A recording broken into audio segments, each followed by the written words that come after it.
Tout est achevé. La violence a eu raison de Jésus, et maintenant, seuls les rares qui l'ont accompagné jusqu'au bout prennent soin de son corps supplicié.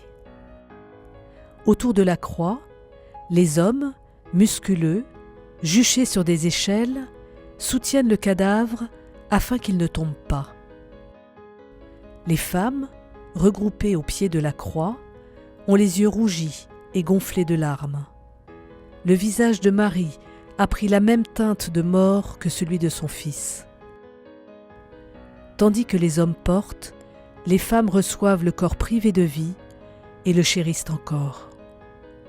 Génie de la mise en scène, Rubens peint la lente descente du corps selon une majestueuse diagonale qui structure l'œuvre. Autour de lui, les plis du linceul, doux et cassés, ne se tendent pas, mais se déploient comme une vaste nappe. Malgré le fond sombre, l'œuvre est éclatante. La variété et la vivacité des couleurs, la somptuosité des satins qui parent Marie-Madeleine, et surtout la blancheur du corps du Christ magnifié par le linceul d'une blancheur de corporale, font de cette lamentation funèbre un acte de foi et d'espérance. Destiné à surmonter le maître-autel de l'église des Capucins de Lille, ce retable est en effet une véritable profession de foi eucharistique.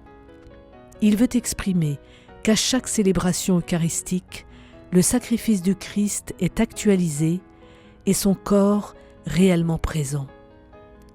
En peignant hommes et femmes unis autour du Christ, Rubens encourage les fidèles à recevoir fréquemment le corps du Christ, mystère vertigineux pour tous, et plus encore pour ceux qui restent extérieurs à la communauté, comme cette vieille femme à gauche, toute surprise. En contemplant cette œuvre, nous pouvons réaliser la diversité des attitudes des personnages envers le corps du Christ. Ils le portent, le touchent ou non, ils l'embrassent, semblant même presque vouloir le manger. Rubens peint des attitudes différentes, mais toutes empreintes de respect et d'amour pour le Christ.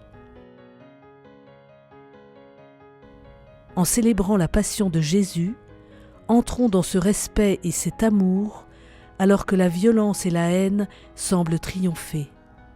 Que ce respect et cet amour inspirent tous nos gestes à chaque Eucharistie.